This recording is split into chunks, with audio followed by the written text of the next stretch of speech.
¿Qué tal, mis queridos hermanos? Bienvenidos a un nuevo episodio, un nuevo video de esta serie titulada El deseado de todas las gentes a la luz de la doctrina de Dios. Estamos por el capítulo número 77, ya llegando a la recta final, ¿sí? De este hermoso libro escrito por Elena G. de White. Muy agradecido a ustedes por haberme acompañado en esta aventura, porque la verdad llevó su tiempo, pero no ha tenido ni un solo segundo de desperdicio. Ustedes han visto como en cada capítulo hay diferentes menciones y muy claras a quién es Dios, a si verdaderamente Jesús es hijo de Dios, al carácter de Dios, a la identidad y a la obra del Espíritu Santo. Y les pido que me sigan acompañando en estos pocos capítulos que faltan, porque la historia va llegando a su punto cúlmine sobre la vida de Cristo. Es un libro que trata íntegramente sobre la vida de Cristo. Estamos en las escenas más conmovedoras y aún así, entre sentimientos, ¿no es cierto?, que vamos teniendo por esta historia, tenemos que estar atentos a esos detalles que nos van a dar luz sobre lo doctrinal, ¿no es cierto?, que es el objetivo de esta serie. Así que bueno, los invito a que podamos ir a la lectura de las citas que subrayé. Recuerden que yo hago un relato de la historia y subrayo ciertas citas, pero siempre los invito a que ustedes puedan leer todo por sí mismos para ver todo el contexto de lo que está subrayado, para que a mí no me dejen inventar, no confíen absolutamente en todo lo que digo. Si he cometido algún error, eh, mm, me gustaría que me lo hagan ver. Así que vamos a empezar con este capítulo que se titula En el tribunal de Pilato. Pilato, bueno, era un gobernador romano y como sabemos el pueblo judío era esclavo de la nación romana y ellos no podían juzgar a muerte a ningún hombre, ¿sí? Podían tener sus juicios, pero después tenía que ser ratificada la sentencia por un tribunal romano, por una autoridad romana, eh, para poder establecer una sentencia de muerte. Entonces, este es el contexto en donde nos encontramos. Los sacerdotes, el Sanedrín llevan a Jesús, ¿no es cierto?, frente al concilio de Pilato, pero ni siquiera quisieron entrar porque ellos tenían leyes que creían que los paganos eran inmundos, ¿no es cierto? Entonces se acercaba la gran fiesta de la Pascua y no querían ni siquiera entrar, pero se juntaron como una turba irascible afuera para gritar todo el tiempo, ¿no? Y vamos a ver cómo es la historia, ¿no? Poseídos por demonios pidiendo la muerte de Cristo. Pilato miró a los hombres que custodiaban a Jesús, luego su mirada descansó escrutadoramente en Jesús. Había tenido que tratar con toda clase de criminales, pero nunca antes había comparecido ante él un hombre que llevase rasgos de tanta bondad y nobleza. En su cara no vio vestigios de culpabilidad, ni expresión de temor, ni audacia o desafío. Vio a un hombre de porte sereno y digno, cuyo semblante no llevaba los estigmas de un criminal, sino la firma del cielo. Vemos que el carácter de Dios en el hombre o la ausencia de él no es solamente una cuestión mística, una cuestión de conocimiento, sino que incluso tiene sus consecuencias en los rasgos físicos, ¿sí? El pecado nos quita la imagen de Dios, ¿sí? El ser humano cada vez pierde más la imagen de Dios en sí mismo porque el pecado arruina al hombre, arruina la naturaleza. Y en este caso, a pesar de que Cristo llevaba los pecados de la humanidad, en este momento puntual, Dios permitió que, por lo menos para Pilato, no se notaran vestigios ni de culpabilidad, ¿no es cierto?, ni de desafío, ni de nada negativo, sino que se veían los frutos del Espíritu, ¿no? Sereno, digno, no llevaba la firma del cielo, ¿sí? No se podía ver en él algo malo. Y esto es realidad, es muy literal lo que el pecado causa y lo que estar cerca de Cristo o estar en Cristo también causa, ¿no? O es una o la otra, no hay un punto medio. Eh, Pilato estaba acostumbrado a recibir criminales de parte de los judíos y muchas veces había condenado a muerte sin ningún sentido de justicia, solamente para sacárselos de encima. Pero esta vez la postura, ¿no es cierto?, y la nobleza de Cristo, su rostro, le llamó tanto la atención que, bueno, vamos a ver que da mil vueltas hasta que sucede después lo que sucede. Empezó, o sea, lejos de darle el gusto a los sacerdotes y al Sanedrín, empezó a cuestionarlos, ¿no? Bueno, a ver, presenten pruebas de todo lo que están diciendo. Pero ellos sabían que no tenían ninguna prueba contra Cristo y como siempre empezaron a presentar falsos testigos, gritos sin sentido, lo empezaron a apurar a Pilato como diciéndole, nunca nos pediste nada, mandaste la muerte a un montón de gente simplemente porque te lo pedimos y ahora nos pedís pruebas. Así ya de poseídos estaban, ¿no es cierto? Y bueno, Satanás obviamente se aprovechó de esta debilidad y esta fuerza moral de Pilato para ser influenciado por todas estas personas, ¿no es cierto? Bueno, avanza lo que es una interrogación, ¿no es cierto?, de Pilato hacia Cristo. Le dice, tú eres el rey de los judíos. Y Jesús contestaba, tú lo has dicho, pero nada más que eso, ¿no es cierto? Y dice, esperando obtener de él la verdad y escapar al tumulto de la muchedumbre, Pilato llevó a Jesús aparte y le volvió a preguntar, ¿eres tú el rey de los judíos? Jesús no respondió directamente a esta pregunta. Sabía que el Espíritu Santo estaba contendiendo con Pilato y le dio oportunidad de reconocer su convicción. ¿Dices tú esto de ti mismo? O sea, ¿lo dices por tu propia cuenta? ¿O me estás preguntando lo que otros te dijeron, lo que otros dicen de mí? Es decir, ¿eran las acusaciones de los sacerdotes o un deseo de recibir luz de Cristo lo que motivaba la pregunta de Pilato? Pilato comprendió lo que quería decir Cristo, pero un sentimiento de orgullo se irguió en su corazón. No quiso reconocer la convicción que se apoderaba de él. ¿Soy yo judío?, dijo. Tu gente y los pontífices te han entregado a mí. ¿Qué has hecho? La áurea oportunidad de Pilato había pasado. Sin embargo, Jesús no le dejó sin darle algo más de luz. Aunque no contestó directamente la pregunta de Pilato, expuso claramente su propia misión. Le dio a entender que no estaba buscando un trono terrenal, porque Pilato no podía juzgar según las acusaciones religiosas. Si eran problemas religiosos, los judíos se tenían que arreglar entre ellos y no podían matar a nadie. Entonces tenían una esperanza acusando a Jesús de que quería generar una revuelta contra Roma, de que él se quería presentar como rey de los judíos y gobernar la nación, que era esclava de Roma. Entonces por eso las preguntas de Pilato, ¿no? Y Jesús se lo aclara, se lo dice bien directo. Mi reino no es de este mundo. Si de este mundo fuera mi reino, mis servidores pelearían para que yo fuera entregado, para que yo no fuera entregado a los judíos. Ahora pues, mi reino no es de aquí. Díjole entonces Pilato, ¿rey eres tú? Respondió Jesús, tú dices que sos rey. Yo para esto he nacido y para esto he venido al mundo, para dar testimonio a la verdad. Todo aquel que es de la verdad oye mi voz. Me sorprende, o no me sorprende, pero rescato mucho, ¿no es cierto?, que la mayoría del tiempo Jesús guardó silencio, porque la mayor parte de la luz ya había sido dada. E incluso cuando Pilato estaba tomando su decisión, lo poco que Jesús dice es como para terminar de dar un poquito más luz. Pero esto también nos muestra que cuando hay personas que han tomado su decisión, nosotros también debemos aprender a guardar silencio y no insistir en un lugar donde la semilla no va a crecer. Ese no es nuestro trabajo, ¿no es cierto? De forzar.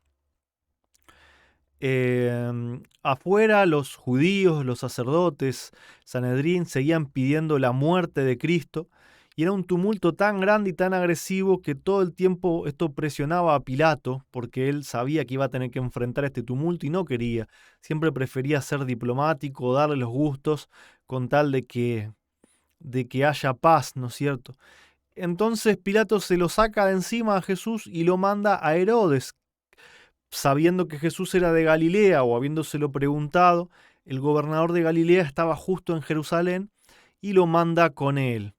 Herodes era el mismo que había matado a Juan el Bautista, ¿no es cierto?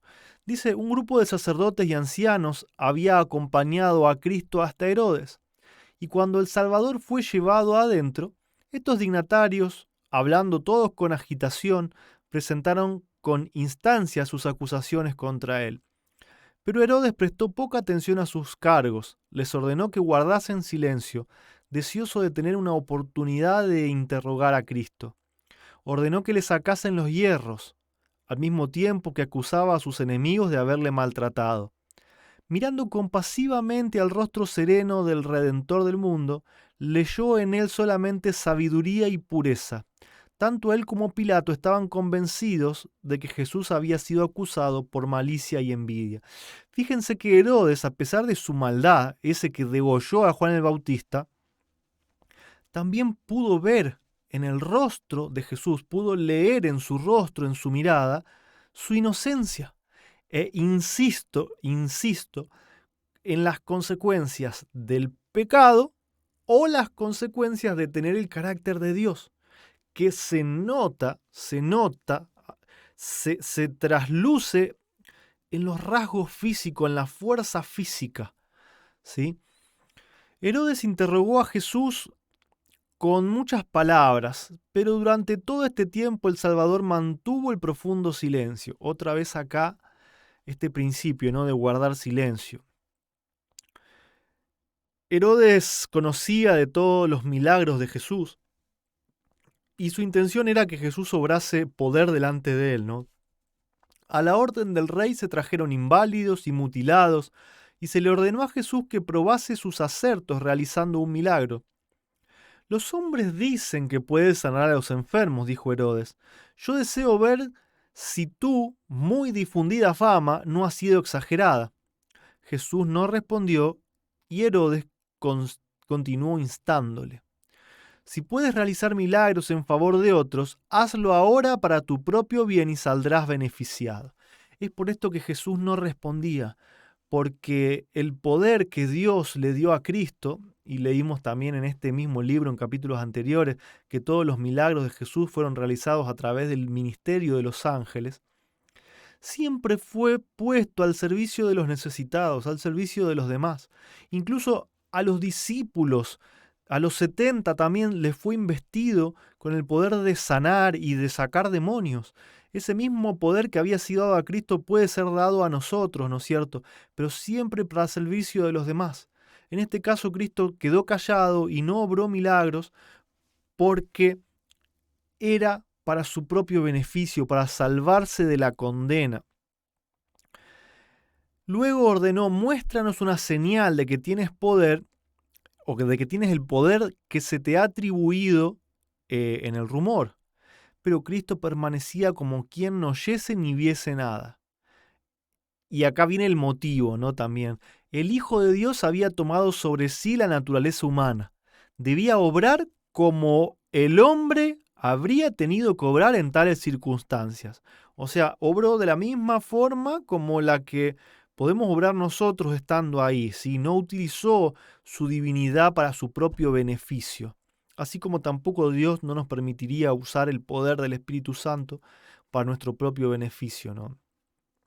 Por lo tanto, no quiso realizar ningún milagro para ahorrarse el dolor y la humillación que el hombre habría tenido que soportar si hubiese estado en una posición similar. Herodes, seguía insistiendo que si realizaba un milagro lo iba a liberar, pero obviamente Jesús seguía en la misma postura. Es como que le entraba por un oído y le salía por el otro, ¿no? No daba una señal de que lo estaba escuchando, y esto hizo irritar aún más a Herodes. Quizá Herodes hubiese preferido que Jesús le hiciese frente y que le gritase, o que hubiese hecho como Juan el Bautista y lo hubiese condenado, pero el hecho de ignorarlo lo irritó aún más, ¿no es cierto? La misión en este mundo no era satisfacer la curiosidad ociosa. Había venido para sanar a los quebrantados de corazón. Si pronunciando alguna palabra hubiese podido sanar las heridas de las almas enfermas de pecado, no habría guardado silencio. Y presten atención a lo que sigue, ¿no? Pero nada tenía que decir a aquellos que no querían sino pisotear la verdad bajo sus pies profanos. Y en un texto bíblico dice, no echéis las perlas a los cerdos. ¿Sí? Muchas veces nosotros, por un celo, pero mal interpretado o mal expresado, queremos meternos en cualquier situación, casi de forma violenta, puede ser hasta en una iglesia o puede ser hasta en una publicación de Facebook donde no comprenden la verdad a nuestro parecer y nosotros con nuestros comentarios queremos tomar como un papel de justiciero, como diciendo alguien te tiene que decir la verdad y yo te la voy a decir y no me voy a quedar callado. Esto es simplemente una provocación sin sentido que no demuestra el Espíritu de Cristo. Cristo nos dio el ejemplo que cuando hay personas que están decididas a pisotear la verdad, como esos que por ahí te invitan a debates, ¿no? Dale, a ver, si sos macho, vení y debatamos, a ver si todas esas blasfemias que decís son reales, pero acá nosotros te vamos a derrotar con la palabra. No hay que responder, porque Cristo no respondió. La palabra de Dios no es para pelear, no es para discutir, es para presentar luz a aquel que la está buscando. Y aquel que no la busca y la rechaza, simplemente debemos guardar silencio. Cristo podría haber dirigido a Herodes palabras que habrían atravesado los oídos del empedernido rey y haberle llenado de temor y temblor, presentándole toda la iniquidad de su vida y el horror de su suerte inminente, de su muerte, ¿no es cierto? Y recuerden que en un principio, cuando Herodes mató a Juan, se quedó con una culpa y un remordimiento que le costaba vivir, y cuando apareció Jesús haciendo milagros, Herodes había pensado que era la reencarnación de Juan, que venía a vengarse de él, y prácticamente se había vuelto loco. Pero dice que la vida licenciosa de Herodes poco a poco fue acallando esa voz que le hablaba a su conciencia, hasta llegar a este punto donde otra vez no le importaba absolutamente nada, ¿no es cierto? Podría haberle presentado toda la iniquidad de su vida y el horror de su suerte inminente. Pero el silencio de Cristo fue la reprensión más severa que pudiese darle. Y esto habla del carácter de Dios, porque hace varios capítulos venimos hablando del carácter de Dios, donde Satanás nos ha hecho creer que aquel que desobedece o aquel que rechaza a Cristo, Dios va a aparecer como un verdugo y lo va a tirar adentro de un lago de fuego y le va a quitar la vida. Sin embargo, acá seguimos poniendo los principios del carácter de Dios. Dice que la reprensión más severa fue el silencio, porque Herodes iba a volver a quemarse por dentro, su conciencia lo iba a carcomer. ¿Sí? Ni siquiera un golpe, ni siquiera la horca, el fuego, una espada, nada hubiese sido una reprensión más severa que el silencio de Cristo. Herodes había rechazado la verdad que le hablara el mayor de los profetas, Juan el Bautista, y no iba a recibir otro mensaje. Él ya había decidido su propia sentencia, ¿no? Nada tenía que decirle la majestad del cielo. Ese oído que siempre había estado abierto para acoger el amor de la desgracia humana era insensible a las órdenes de Herodes. Aquellos ojos que con amor compasivo y perdonador se habían fijado en el pecador penitente no tenían mirada que conceder a Herodes. Aquellos labios que habían pronunciado la verdad más impresionante, que en tonos de la más tierna súplica habían intercedido con los más pecaminosos y degradados, quedaron cerrados para el altanero rey que no sentía necesidad de un Salvador. seguimos poniendo los principios para el carácter de Dios. La ira de Dios, la venganza de Dios, el castigo de Dios es dar vuelta su rostro con indiferencia al pecador que escoge su propio camino. Dios no sentencia a muerte a nadie. Los hombres se sentencian a muerte a sí mismos porque se alejan de Cristo, que es la vida. Dios no necesita quitarle la vida a nadie, porque los que mueren se encargan de que el mismo pecado los aplaste. La pasión ensombreció el rostro de Herodes. Volviéndose hacia la multitud, denunció airadamente a Jesús como impostor. Entonces dijo a Cristo: si no quieres dar prueba de tu acerto, te entregaré a los soldados y al pueblo. Tal vez a ellos logren hacerte hablar. Si eres un impostor, la muerte en sus manos es lo único que mereces. Si eres el Hijo de Dios, sálvate haciendo un milagro. Y fíjense que toda la controversia desde el principio del mundo, cuando Satanás dijo: ¿quién es este para que yo lo adore? Lo primero que trataron de ocultar, dice la sierva de Dios en otro de sus libros, cuando los ángeles caídos fueron echados del cielo, es que Jesús era hijo de Dios. Y fíjense que acá en la tierra, toda la discusión se reduce a si en verdad Jesús es hijo de Dios o no, engendrado, literal. Apenas fueron pronunciadas estas palabras, la turba se lanzó hacia Cristo. Como fieras se precipitaron sobre su presa. Jesús fue arrastrado de aquí para allá y Herodes se unió al populacho en sus esfuerzos por humillar al Hijo de Dios. Si los soldados romanos no hubiesen intervenido y rechazado a la turba enfurecida, el Salvador habría sido despedazado. Pienso, ¿no?, cómo hasta el día de hoy Satanás ha inventado doctrinas, como la doctrina de la Trinidad, donde enseña que Jesús en verdad no es hijo de Dios, que es un rol o un título. Y teniendo todas estas evidencias de cuál fue el conflicto cuando Jesús estuvo acá, aún lo seguimos negando, o muchos lo siguen negando, ¿no es cierto? Los perseguidores de Cristo habían procurado medir su carácter por el propio. Esto es tremendo. ¿Sí? Los acusadores de Cristo proyectaban su propio carácter en Cristo. Eso es lo que Satanás hace. Proyecta nuestro propio carácter en Dios. Nosotros creemos que Dios se venga como nosotros, que destruye como destruiríamos nosotros, que la ira de Dios es como nuestra ira. Sin embargo, vemos que le habían presentado tan vil como ellos mismos. Pero detrás de todas las apariencias del momento se insinuó otra escena, una escena que ellos contemplarán un día en toda su gloria. En ese momento donde se estaban burlando y zamarreando a Jesús, hubo algunos que temblaron en presencia de Cristo.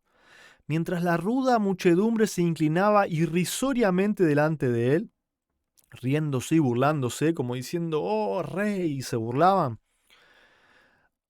Algunos de los que se adelantaban con este propósito retrocedieron mudos de temor. Herodes se sintió convencido. Los últimos rayos de la luz misericordiosa resplandecían sobre su corazón endurecido por el pecado. Comprendió que este no era un hombre común, porque la divinidad había fulgurado a través de la humanidad. En el mismo momento en que Cristo estaba rodeado de burladores, adúlteros y homicidas, Herodes sintió que estaba contemplando a un Dios sobre su trono. Este lo voy a seleccionar con otro color, vamos a ponerlo con este color que habla de la divinidad de Cristo, ¿no es cierto? Y acá mismo dice que Herodes estaba contemplando a un Dios sobre su trono. Sabía muy bien Herodes que la acusación era de si en verdad Jesús era hijo de Dios, ¿no es cierto? Por más odio que Herodes tenía y estaba totalmente empedernido, no pudo condenar a Cristo y lo volvió a enviar a Pilato. Pero Pilato seguía titubeando. No encontraba nada en él, pero se le ocurrió decir: bueno, para dejarlo contento, que lo azoten y que se vaya. Pero este signo de debilidad fue tomado por todos los judíos para seguir presionando, ¿no es cierto? Pero fíjense lo que aún sucede, ¿no es cierto? Que en respuesta a la oración de Cristo, estando presente otra vez ante Pilato, la esposa de Pilato había sido visitada por un ángel del cielo y en un sueño había visto al Salvador y conversado con él. Y la esposa de Pilato no era judía, pero mientras miraba a Jesús en su sueño no tuvo duda alguna acerca de su carácter o misión. Sabía que era el príncipe de Dios. Le vio juzgado en el tribunal, vio las manos estrechamente ligadas como las manos de un criminal. Vio a Herodes y sus soldados realizando su impía obra. Oyó a los sacerdotes y príncipes llenos de envidia y malicia, acusándole furiosamente. Oyó las palabras: nosotros tenemos ley y según nuestra ley debe morir. Vio a Pilato entregar a Jesús para ser azotado, después de haber declarado: yo no hallo en él ningún crimen.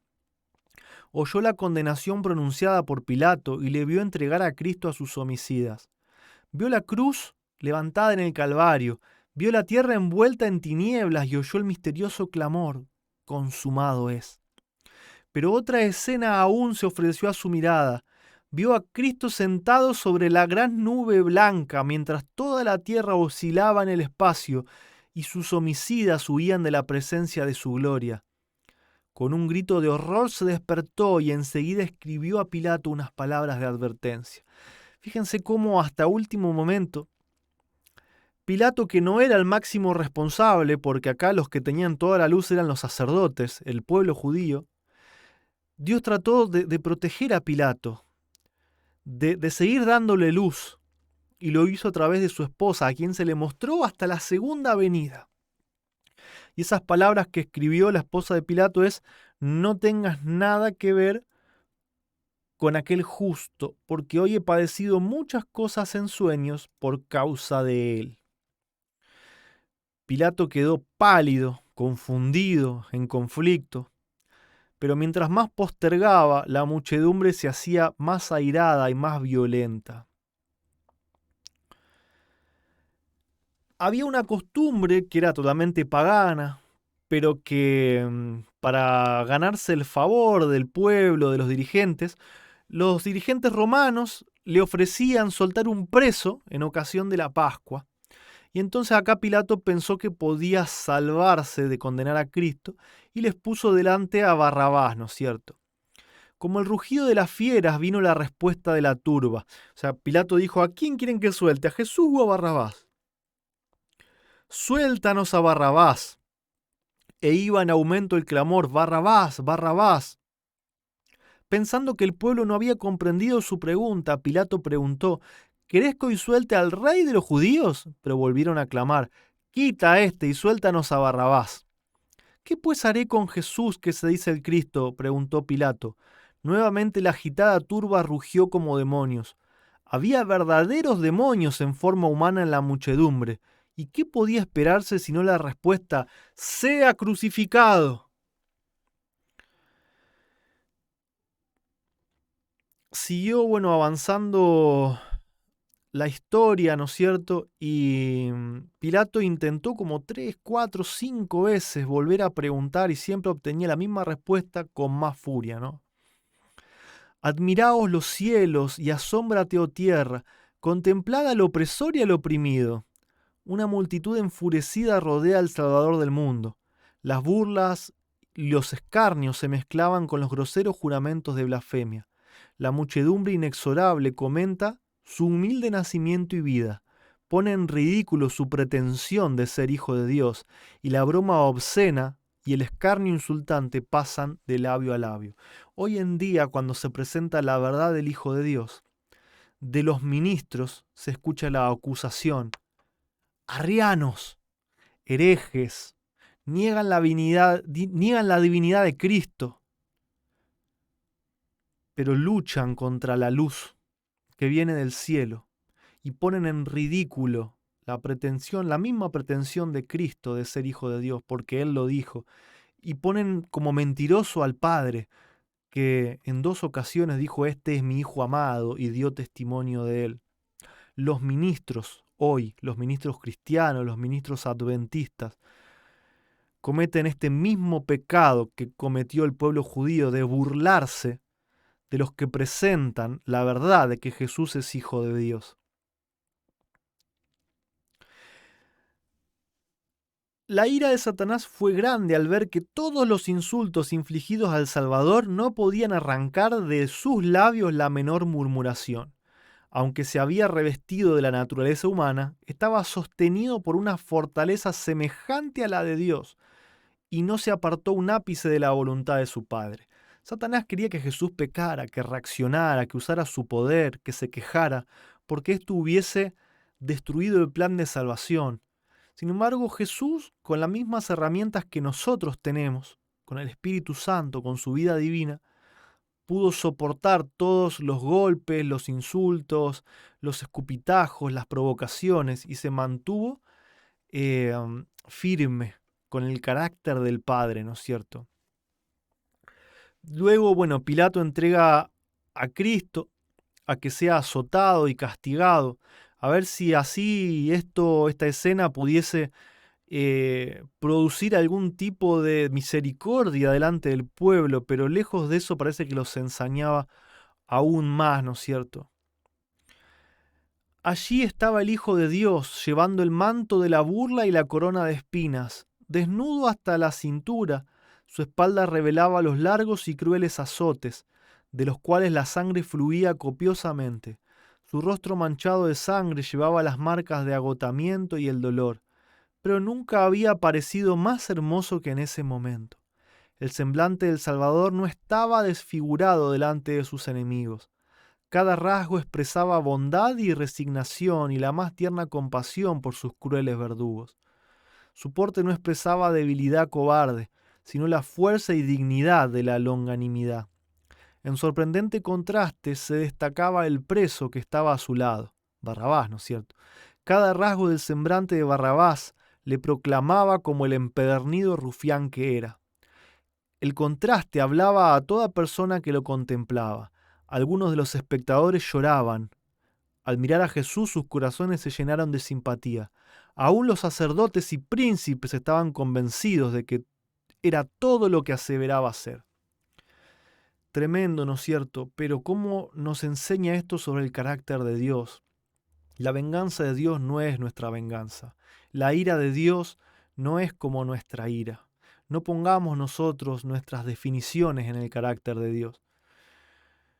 Hasta en ese momento donde fue humillado, golpeado, mutilado, Cristo demostró el carácter del Padre, que es misericordia, que es simpatía y amor, dejando que cada uno elija el camino que iba a seguir. Sigue la historia avanzando, ¿no es cierto? Y dice, el gobernador romano, aunque familiarizado con las escenas de crueldad, se sentía movido de simpatía hacia el preso doliente, que condenado y azotado, con la frente ensangrentada y la espalda lacerada, seguía teniendo el porte de un rey sobre su trono.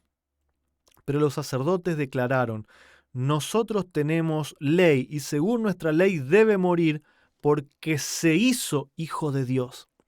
Qué tremendo, ¿no es cierto?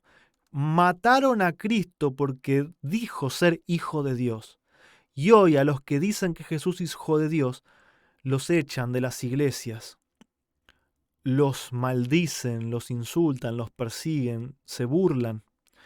Nada que Cristo no haya pasado y todavía no hemos llegado pero ni a los talones del todo el sufrimiento que recibió Cristo. Pero insisto también con la frase anterior, ¿no? Poniendo de un lado a Cristo, del otro lado a Barrabás, los efectos de tener el carácter de Dios y los efectos del pecado sobre dos seres humanos al mismo momento. Y cómo solamente eso, el efecto de eso, puede convencer a mucha gente, incluso a los que crucificaron a Cristo, los convenció, pero su orgullo, su odio y los demonios que tenían adentro impedían que pudiesen arrepentirse, ¿no? Pilato habló a Jesús, pero Jesús no contestó, y Pilato dice, ¿a mí no me hablas? ¿No sabes que tengo potestad para crucificarte y que tengo potestad para soltarte? Ahí sí Jesús habló, porque dio más luz y dijo, ninguna potestad tendrías contra mí si no te fuese dado de arriba. Por tanto, el que a ti me ha entregado, mayor pecado tiene. Así el Salvador compasivo, en medio de sus intensos sufrimientos y pesar, disculpó en cuanto le fuese posible el acto del gobernador romano que le entregaba para ser crucificado. Qué escena digna de ser transmitida al mundo para todos los tiempos. Cuánta luz derrama sobre el carácter de aquel que es el juez de toda la tierra. Cristo es el juez y es un juez que no condena, que incluso aquel que lo condenó a muerte le mostró compasión y lo quiso disculpar, diciendo: no sos el más culpable de todos. Caifás, aquel es más culpable y el pueblo judío es más culpable por haber tenido más luz. Fíjense cómo es el carácter de Dios, ¿no es cierto? En Cristo. Pilato entonces tomó su lugar en el sitial del tribunal y volvió a presentar a Jesús al pueblo diciendo: «He aquí vuestro rey». Volvió a oírse el furioso clamor: «Quita, quita, crucifícale». Con voz que fue oída lejos y cerca, Pilato preguntó: «¿A vuestro rey he de crucificar?». Pero labios profanos y blasfemos pronunciaron las palabras: «No tenemos rey sino a César». Y fíjense que esta frase tiene tanta importancia que no nos imaginamos. Al escoger así a un gobernante pagano, la nación judía se retiraba de la teocracia, rechazaba a Dios como su rey. De ahí en adelante no tendría libertador, no tendría otro rey sino a César. A esto habían conducido al pueblo los sacerdotes y maestros. Eran responsables de esto y de los temibles resultados que siguieron. El pecado de una nación y su ruina se debieron a sus dirigentes religiosos. Fíjense que Dios no castigó al pueblo de Israel. El pueblo de Israel dijo: nuestro rey es César. ¿Qué hicieron? Se retiraron de la protección de Dios. Dios no los condenó, Dios no los maldijo. Ellos se retiraron de la protección de Dios. Entonces Pilato, con temor y condenándose a sí mismo, miró al Salvador. En el vasto mar de rostro vuelto hacia arriba, el suyo era el único apacible. En derredor de su cabeza parecía resplandecer una suave luz. Pilato dijo en su corazón: es un Dios. Pilato reconoció a Cristo como el Hijo de Dios. Volviéndose a la multitud declaró: limpio estoy de su sangre, tomadle y crucificadle. Pero notad, sacerdotes y príncipes, que yo lo declaro justo. Aquel a quien él llama su Padre os juzgue a vosotros y no a mí por la obra de este día. Luego dijo a Jesús: perdóname por este acto, no puedo salvarte. Y cuando le hubo hecho azotar otra vez, le entregó para ser crucificado. Pilato no es excusado de su pecado. Pilato también tomó sobre sí su propia condena, porque en definitiva a él ningún judío podía obligarlo a hacer nada. Sin embargo, decidió, a pesar de haber aceptado que Jesús era hijo de Dios y que era divino, decidió entregarlo para ser crucificado por la presión del pueblo. Pilato cedió a las exigencias de la turba. Antes que arriesgarse a perder su puesto, entregó a Jesús para que fuese crucificado. Pero a pesar de sus precauciones, aquello mismo que temía le aconteció. O sea, él temía perder el poder terrenal y por eso condenó a Cristo. Pero fíjense que Pilato, entregando a Cristo, se condena a sí mismo. Y miren lo que le pasa, y no se lo hace Dios. Fue despojado de sus honores, fue derribado de su alto cargo y atormentado por el remordimiento y el orgullo herido, poco después de la crucifixión se quitó la vida. Dios no necesita matar a nadie. La muerte es de Satanás. Cada quien escoge su propio camino. Y asimismo, como sucedió con Pilato, que él escogió su propia muerte y su propia ruina, todos los que transigen con el pecado no tendrán sino pesar y ruina. Hay camino que al hombre parece derecho, empero su fin son caminos de muerte.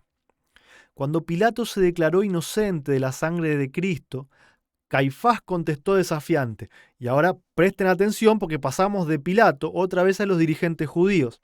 Su sangre sea sobre nosotros y sobre nuestros hijos. Dios no condenó a nadie. Caifás dijo, se autocondenó, dijo que su sangre sea sobre nosotros y nuestros hijos. ¿Qué puede decir Dios más que, bueno, te estás condenando solo? Y fíjense lo que dice la sierva, ¿no? Estas terribles palabras fueron repetidas por los sacerdotes y gobernantes, y luego por la muchedumbre en un inhumano rugir de voces. Toda la multitud contestó y dijo, su sangre sea sobre nosotros y sobre nuestros hijos. Doble condena. El César es nuestro rey y la sangre del Hijo de Dios sea sobre nosotros y sobre nuestros hijos. O sea, condenaron también a sus hijos. Mirando al herido Cordero de Dios, los judíos habían clamado, su sangre sea sobre nosotros y sobre nuestros hijos. Este espantoso clamor ascendió al trono de Dios. Esa sentencia que pronunciaron sobre sí mismos fue escrita en el cielo. Esa oración fue oída. Dios no hace más que lo que el pueblo dice. La sangre del Hijo de Dios fue como una maldición perpetua sobre sus hijos y los hijos de sus hijos. ¿Por qué? Porque rechazaron al Hijo de Dios, porque rechazaron ser cuidados y protegidos por Dios. Cuando Dios te deja de proteger, cuando Dios quita su rostro, quedas destinado a la ruina, porque Dios es la vida. Quedas destinado a la muerte. Y cualquier cosa te puede dar muerte cuando no estás protegido por Dios. Desde un infarto en un segundo hasta una vida de tortura, llegando a un suicidio como Judas o Pilato, o ser muerto por otro ser humano o por un desastre natural, cualquier cosa te va a dar muerte cuando no estás en Dios.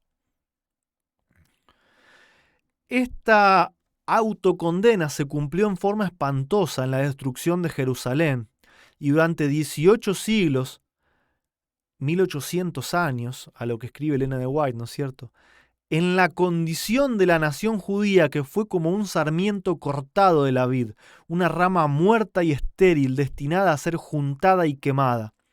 De país a través del mundo, de siglo a siglo, muertos en delito y en pecado. Hasta el día de hoy, la condena que se autoinfligieron sigue sobre ellos. En todas las guerras, ¿qué dice la gente? Matemos a los judíos. Vamos, liquidemos a los judíos, vamos a exterminar a los judíos. Muerte a los judíos, esparcidos durante toda la historia.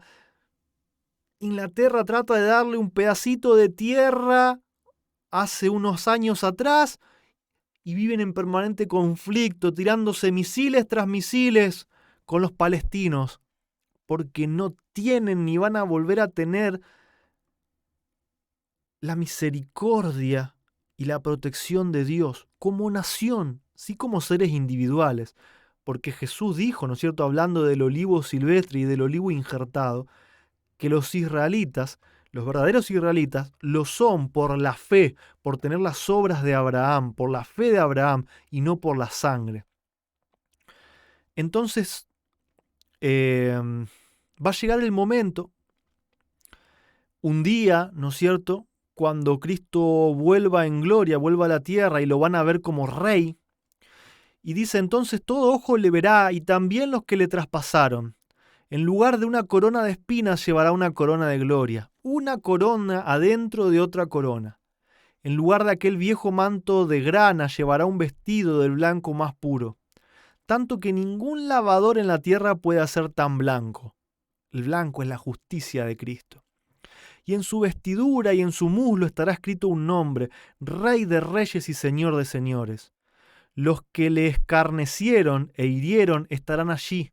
Los sacerdotes y príncipes contemplarán de nuevo la escena del pretorio donde gritaron «Crucifícaenlo». Nuestro único rey es el César, su sangre sea sobre nosotros. Cada circunstancia se les presentará como escrita en letras de fuego. Entonces los que pidieron su sangre sea sobre nosotros y sobre nuestros hijos, recibirán la respuesta a su oración. Entonces el mundo entero conocerá y entenderá. Los pobres, débiles y finitos seres humanos comprenderán contra quién y contra qué estuvieron guerreando. Y esto incluye a todos los ministros que hoy persiguen a los que llevan la luz al mundo de que Jesús es Hijo de Dios. Van a saber contra qué y contra quién estuvieron guerreando. Con terrible agonía y horror clamarán a las montañas y a las rocas: caed sobre nosotros y escondednos de la cara de aquel que está sentado sobre el trono y de la ira del Cordero, porque el gran día de su ira es venido, y ¿quién podrá estar firme? Porque Jesús ese día va a volver su rostro de ellos y va a mirar solamente a sus escogidos y los va a dejar librados a su propia destrucción. Como Dios no les da muerte, como Dios no le da muerte, ellos van a decir: que las piedras caigan sobre nosotros, porque no se van a poder morir, porque van a presenciar eso y no se van a poder morir.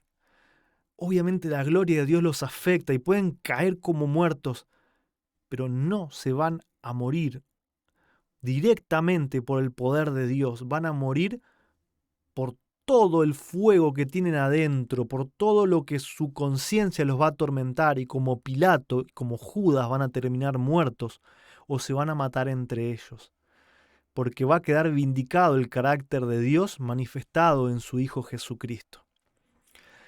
Disculpen que hoy quizás se hizo un poco más extenso, pero los capítulos en sí empiezan a ser un poco más extensos y trato de poder resumir lo máximo posible, pero hay tantas cosas importantes que poder analizar que para mí no tienen desperdicio. Así que Dios los bendiga y los espero el próximo capítulo. Ya queda muy poquito y nos acercamos a las escenas más lamentables que se pudieron ver sobre esta tierra. Hasta el próximo capítulo, hermanos. Bendiciones.